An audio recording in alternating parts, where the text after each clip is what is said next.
Story 1. Not telling my SIL about the life insurance policy my brother left for me. 7 years ago, my brother, Alan, made a seemingly rash decision to marry someone pretty suddenly. January. From very early on they had issues that she often brought to everyone. This is not how the family operates, and if I am being honest, she made everyone extremely uncomfortable multiple times by airing her grievances to anyone who would listen. Nothing major, no abuse or cheating or anything. Despite that, my family was warm to her because really it was Alan's life and decision. We accepted her and her child from a previous marriage and were thrilled when they welcomed a child together. I say I'm confident that, at the very least, Alan was leery of her because he called me out of the blue to remind me I was the beneficiary of his insurance policy and that he'd like me to use that money to create education funds for the kids. This conversation took place 2 years ago. Well, Alan died in an accident about 3 months ago. Jan has continued to utilize the family for help, which is totally fine. I went through the process with the life insurance company and submitted all needed paperwork and everything seemed fine. I 100% intend to abide by Alan's wishes. Everything was okay with Jan until recently. Recently, Jan started acting outwardly hostile, accusing my and Alan's mother of stealing Alan's money. Jan, likely with the urging and help of a third party, went digging into information about life insurance and learned that there is a policy, though she could not get additional info as she is not the beneficiary. This appears to be where and when she decided to start acting hostile. She is outwardly confrontational to my mom, not me. I attempted to sit down with Jan and explain things with the help of a translator, believing that, perhaps, a language barrier and a lack of understanding of how these things work were creating problems. She is not originally from here. She went off screaming about how she's his wife and the money is hers and my mother is stealing from her. I tried to explain that my mother has nothing to do with this and I'm not stealing anything. She wants to hear none of it and seems to waffle between my mother forced my brother to make her the beneficiary, she's not on it, and there was no beneficiary, there is. She also does not find it acceptable that this money will be going toward the children's educational needs. I don't understand why. She stormed off. I was mortified by her behavior. I left, apologized to the translator, and haven't attempted to speak with her again, although I've seen the children for already scheduled events. ETA, several people have mentioned Jan perhaps being concerned about finances. Her finances are fine. Additional funds have been dispersed to her and will continue to be. The children are in no danger, nor is she. Comment 1. If your brother had wanted his wife to know about the insurance policy, he would have told her. He had years to tell her. If your brother had wanted/trusted his wife with the money, he would have made her the beneficiary. Okay, so your SIL isn't happy. Well, that sucks for her. NTA and do what your brother wanted. His widow sounds greedy and volatile. Don't let her get her hands on the money. You know, she could just be glad that her husband was looking to secure his kids' education, in case something happened to him. Comment 2. NTA. I would be worried about your SIL behavior and who is this person that is helping her, what are her intentions by being so fixed in the idea that your mother is the bad guy here. I would strongly recommend you to have a lawyer to help you and your mother to make sure you have access to your nephew. As for your brother's money, see if you can make a trust fund that the kids will have access to education but you will get to authorize their spending, because I wouldn't pass your SIL trying to take this money since she seems to think this should be hers. Comment 3. It sounds like Jan just doesn't want to listen and doesn't want to understand. You have done your best, now it's time to let her throw her tantrums and burn her bridges while you focus on your loss and completing your brother's wishes. If your brother wanted her to know or be the beneficiary, that would have happened, but he chose you and trusts you. I'm sorry for your loss. NTA. Story 2. Telling my brother I think he did the wrong thing forcing his bio son to move in with him. Almost 6 months ago my brother learned that he had a 15-year-old son with his ex. She died but had put my brother's name on the birth certificate and so my brother was contacted. He never knew she'd had a child, let alone his child. A DNA test was carried out and confirmed my brother was the biological father. It was a very emotionally taxing time because my brother carried a lot of anger knowing his ex, who he had parted on good terms with, never told him. The only reason he can think of for why is she had always wanted to move back to her hometown in another state and did not want to be forced to stay or share custody with a long-distance parenting plan, and so never told my brother as a result. The social worker in charge of the case mentioned the maternal grandparents wanted to retain custody of his son and that his son wanted to remain there, but as the biological father, he had the right to take custody. My brother was called by the maternal grandparents and they, along with his son, asked for my brother to say no to custody. But he wanted his kid and forced him away from the family he knew so he could live with my brother, SIL, and their kids, 11, 9, 7 and 5. Things are not going well. My nephew is angry that he was taken from his family. He doesn't want to know my brother. He does not want a relationship with SIL or the kids. He's angry and is refusing to engage in the therapy my brother put him in. He ran away twice. He has had lots of trouble in school, which is not surprising really. It's been rough. He talks to me some. He told me as far as he is concerned they can all rot in hell, and if he's hurting their poor little feelings then it's too bad, so sad, and they better get used to it because once he can, he's going home and won't speak to any of them again, and fuck blood because blood means fucking nothing. It's worth noting that his maternal family are not blood. His mom and her sister were adopted and he is aware of this and does not have much of an interest in blood ties generally. My brother and SIL are frustrated that things are not starting to show signs of improvement.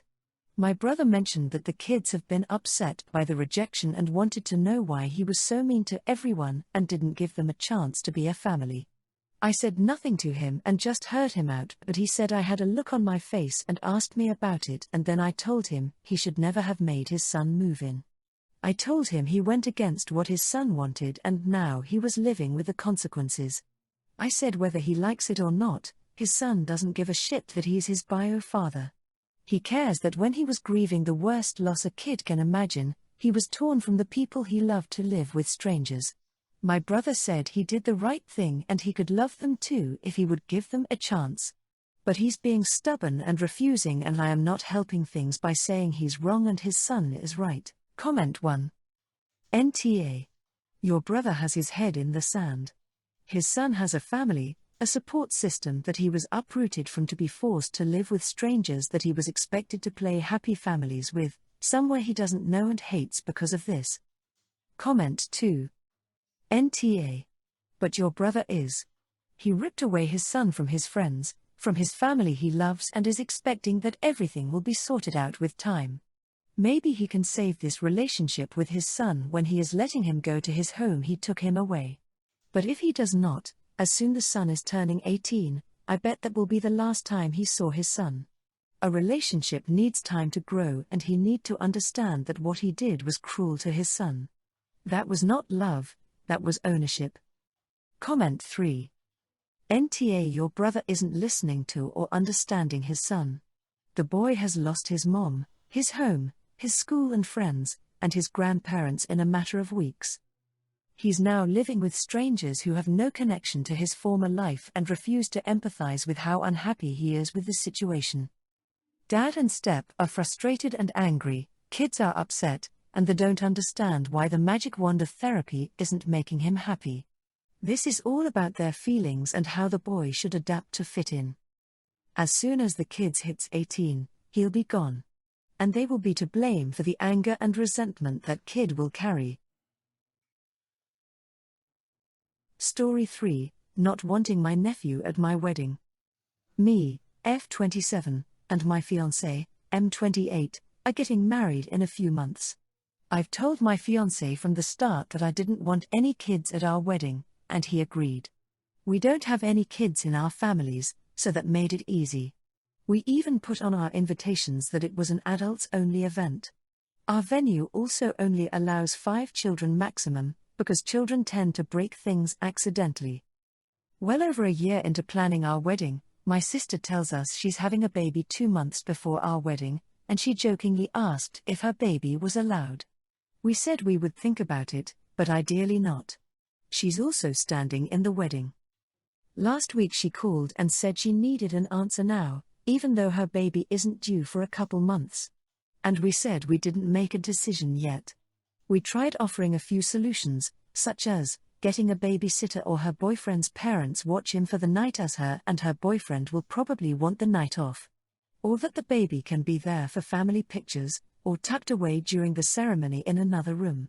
She really wants him there because she wants everyone to meet the baby, and she doesn't feel comfortable leaving the baby with a sitter. I told her ideally I didn't want him there, in case he started crying during the ceremony. And I don't feel like my wedding is the time and place for her to show off her new baby. I want everyone to enjoy the day and have fun. I also feel like she will hand off the baby to my mom, preventing my mom from fully enjoying the day. The next day she texted me and said she was removing herself from the wedding party. I thanked her for being honest with me, and that I was understanding where she was coming from. I then asked her if that meant that she wasn't coming to the wedding at all. It's been over a week and I got no reply. I also explained that all I was requesting of her is to stand during the ceremony. Show up 20 minutes before the ceremony and that's fine. She then proceeded to not come to my bachelorette party that same week, claiming we were doing activities she couldn't do. We went for a walk on the beach with coffee, out for lunch, and a painting class.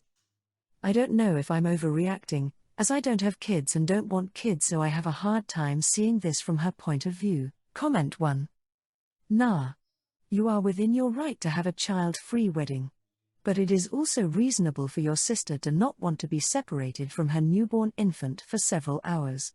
I agree that introducing a new baby at your wedding would draw attention away from the wedding celebration, but remember that while your wedding is huge for you, it is perfectly normal for a pregnant woman to not be up for socializing, and her pregnancy and newborn child is every bit as huge for her. Your wedding doesn't trump her child, and her child doesn't trump your wedding. It sounds like this is just a case of bad timing. If you and your sister have had a good relationship until now, I hope you both make the effort to get past the timing issue. Your wedding is just one day. And her child will only be a newborn infant a very short time. You two have the rest of your lives to be good sisters. Comment 2. Nah, I would absolutely not leave my baby without me for more than an hour or two at that age. A wedding they weren't invited to, I just wouldn't go. You don't want a tiny baby that should be with their mom at your wedding. The baby has a good mom that doesn't want to leave them, so they step down with plenty of notice. This seems like your sister is respecting your wishes. No problem here at all. Comment 3. This isn't about who is and who isn't an R. This is where your sister is feeling like she's in a no-win situation, and essentially being punished for having a baby. You're worried the focus won't 100% be on you. Now it's your wedding, but really weddings are celebrations with family and friends. Your choice, but do you actually care about your sister? And BTW, if optics are what you care about and the focus being on you, don't you think everyone's going to be talking about you, excluding your sister because she doesn't want to abandon her newborn? That's how it will be interpreted no matter what my day spin you put on it. Story 4, not following my husband's parents' name trend? Okay, so my husband's parents have names that begin with the same letters as ours. I'll use fake names because I don't want to impede on anyone's privacy. So for example, my Phil's name is Andrew and my Mill's name is Judy. They named all their kids with names that begin with A. Since my husband and I's names are Anthony and Jessica, his parents thought that since I already had a child but fit into the name trend already, that we needed to name the rest of our kids A names.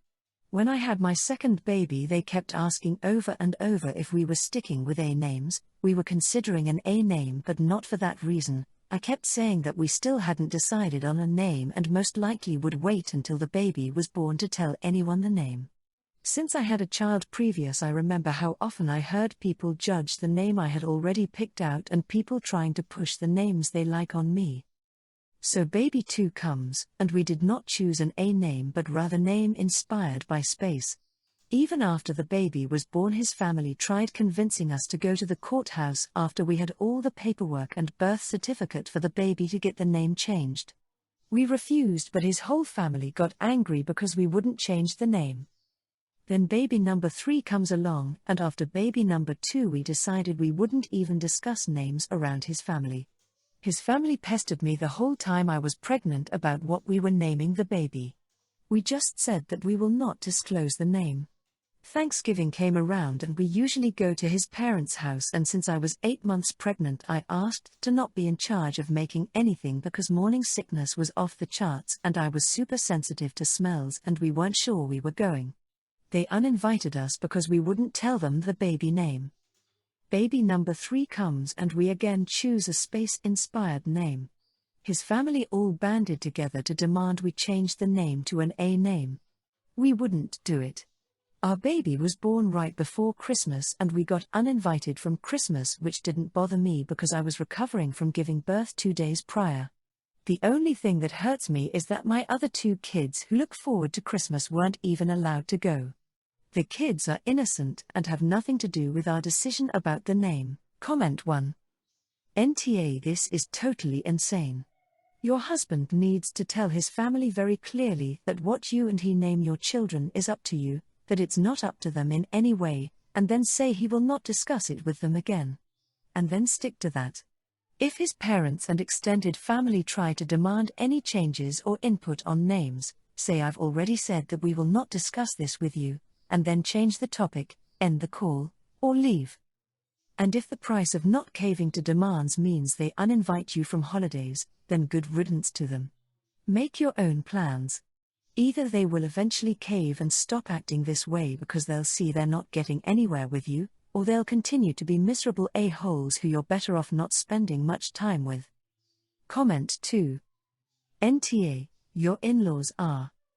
The fact that your in-laws are punishing you by disinviting you from holidays is a good indication that you probably don't want to spend a lot of time around them, anyway. If you can go to your parents, make that a new tradition.